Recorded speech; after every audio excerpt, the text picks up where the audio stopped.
As medidas anunciadas nesta semana pelo presidente Lula de um novo salário mínimo e do aumento da faixa de isenção do imposto de renda devem ter um impacto fiscal entre 23 e 37 bilhões de reais em 12 meses. É sobre esse assunto que a gente conversa agora com o advogado, economista e conselheiro deliberativo da Associação Comercial de São Paulo, Alessandro Azzoni. Doutor, bom dia para você. Obrigado pela participação aqui no Jornal da Manhã. Bom dia, Flávia. Bom dia, Daniel. Sempre um prazer estar com vocês da Jovem Pan. Doutor, queria saber de você qual a sua análise sobre essa proposta e qual que é o impacto que esse valor poderia gerar aqui no orçamento do Brasil.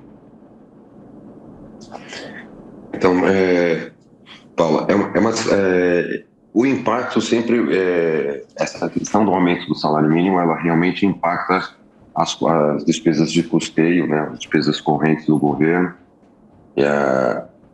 É um impacto realmente na parte de gasto. Agora, na parte de isenção do IR, é uma questão de perda de arrecadação. Nesse caso, era necessário, como o primeiro ponto é necessário, a tabela do IR está congelada desde 2015, e está congelada desde 2015, então praticamente teve uma desatualização muito grande. Então, quer dizer, até quem ganhava até 2 salários mínimos estava sendo tributado nessa base, uma vez que você tinha as correções mensais, anuais de dissídios, e ela praticamente elevou os salários, mas não por uma questão de ganhos reais, mas sim por uma simples correção inflacionária, e acabou sendo tributado. Então, o governo passado, né, principalmente, não fez nenhum reajuste nesse sentido, porque ele também tinha uma questão de desequilíbrio fiscal e praticamente impactaria diretamente nas contas públicas, né? Então, é necessário, o governo ele vai fazer uma compensação dessa perda, ela vai ter que fazer uma compensação dessas perdas de arrecadação de outra base do orçamento para compensar. Ele não pode simplesmente fazer um reajuste sem comprovar essa perda de receita será substituída por outra. Agora, doutor, a gente tem observado que não somente as propostas do governo em relação ao imposto de renda e esse aumento do salário mínimo, mas também o governo federal já tem feito anúncios em pouco menos de 2 meses de gestão de reajuste em outras áreas, né? Nessa semana que passou, nós pudemos observar também anúncios do governo federal em relação às bolsas de estudo da CAPES e do CNPq. Tem essa sinalização do aumento do salário mínimo, esse aumento da faixa de isenção do imposto de renda e várias outras medidas que vão custar recursos, irão onerar os cofres do governo. Como o senhor tem observado esses esforços do governo para anunciar esses aumentos? Mas se a gente olhar um pouco para trás, no final do ano passado, os esforços daqueles parlamentares que já atuavam a favor deste governo na aprovação da PEC Fura-Teto, certamente irá faltar dinheiro. Como fazer essa compensação? Você acha que no final das contas o aumento de impostos será algo real? Certamente a gente vai ter que passar por isso? O contribuinte acabará pagando essa conta?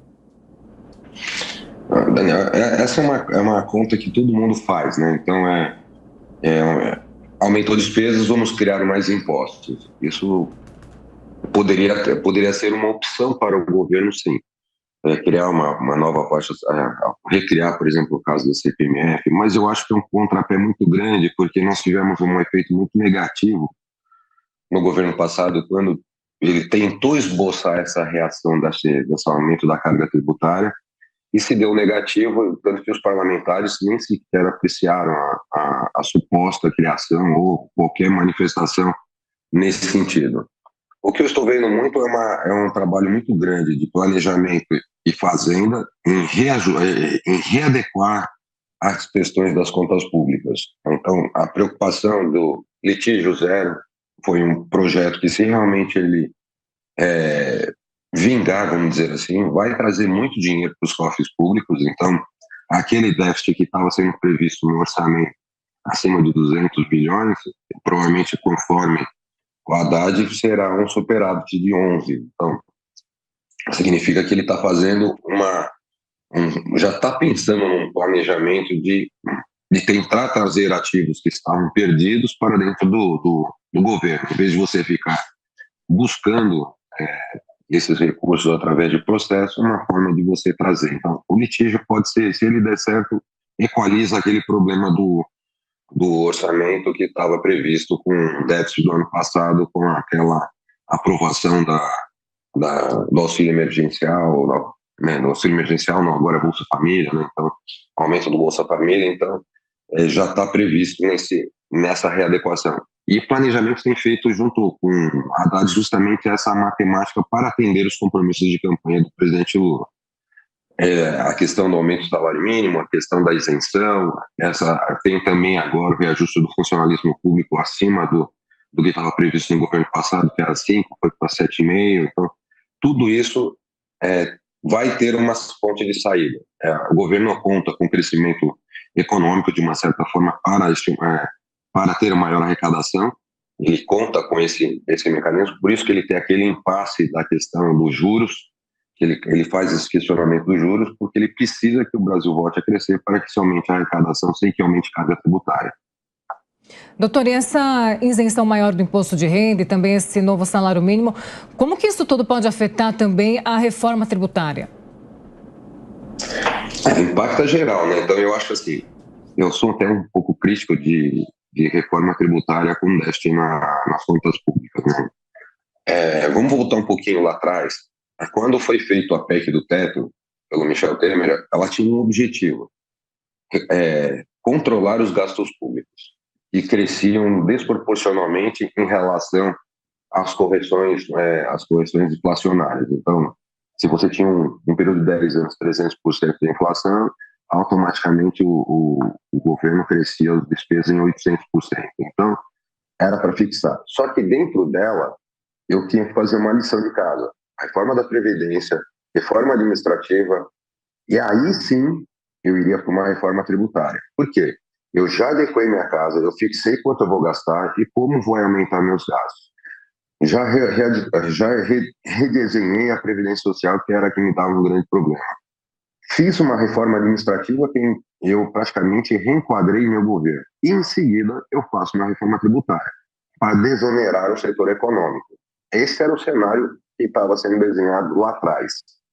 Hoje, nós não temos a reforma administrativa, nós não temos as contas, como nós estamos vendo, as contas públicas, elas estão sendo apertadas de todos os lados, né? Então nós temos esse problema, para tentar mostrar uma segurança fiscal para que os nossos investidores continuem aplicando dinheiro no Brasil.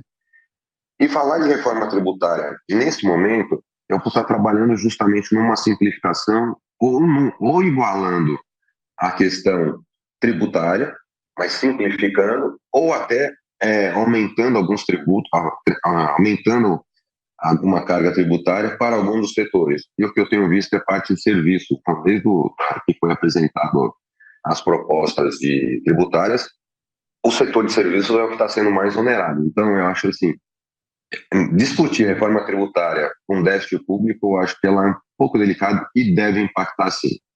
Pois é, agora, doutor Azzoni, o presidente Lula chegou a mencionar que essa nova tabela entraria em vigor a partir do ano de 2024, mas ele chegou a mencionar que ela seria progressiva até atingir 5 salários mínimos, que foi justamente o que ele prometeu durante a campanha eleitoral. Agora, se a gente for levar em consideração, inclusive a maior parte dos declarantes ganha justamente entre 1 salário mínimo e meio até 5 salários mínimos. Agora, isso deve impactar demais a arrecadação do país, caso o país consiga aumentar a faixa de isenção para quem ganha até R$5 mil. Queria uma rápida avaliação se o governo acaba beirando a irresponsabilidade quando promete algo desse tipo, ou você acha que todo e qualquer tipo de distorção conseguiria ser ajustada na reforma tributária? É preciso levar em consideração que, para aprovar a reforma tributária, é um número diferente, né? Trata-se de uma proposta de emenda à Constituição, são 3/5, né? É uma aprovação muito difícil, né? Então, são 2 turnos nas 2 casas, com 3/5, é um quórum qualificado, é muito difícil. O reajuste, eu não sou contra essa questão do reajuste da tabela do IR, por uma questão justa para nós, como população como geral, é justa. Mas ela impacta assim, eu não julgo com uma irresponsabilidade nesse sentido. Eu acredito que ele tem que realizar para que seja obtido. Se ele ficar muito na hipótese, eu acho que assim, ficar muito na hipótese, assim, eu tenho que fazer um reajuste na tabela do IR. Só que se ele não toma a decisão de fazer um anúncio, ela sempre vai sendo postergada porque nesse momento não dá. Então é muito do presidente Lula de ir para cima e colocar na prática. Então, a progressividade até 5 salários mínimos, eu acho que não vai acontecer de uma hora para outra. Eu acho que primeiro ele vai fazer a aplicação dos 2.640 e a sua progressividade em si, vai sentir o impacto disso dentro, vai assimilar esse impacto dos 7,5% que ele vai perder da alíquota do IR, e progressivamente, quando ele assimilar essa faixa, provavelmente ele vai testar outros modelos, mas eu não acho que ele vai aplicar isso, vai demorar ainda até pelo menos ao final do mandato, e isso ele vai sentindo como vai indo a arrecadação, não é uma coisa que ele vai anunciar para o ano que vem já no 5 salários mínimos. Eu acho que ele vai ser muito prudente nesse sentido. Sobre a nova proposta de salário mínimo e também a isenção maior do imposto de renda, nós conversamos com o advogado, economista e conselheiro deliberativo da Associação Comercial de São Paulo, doutor Alessandro Azzoni. Doutor, obrigada pela sua participação.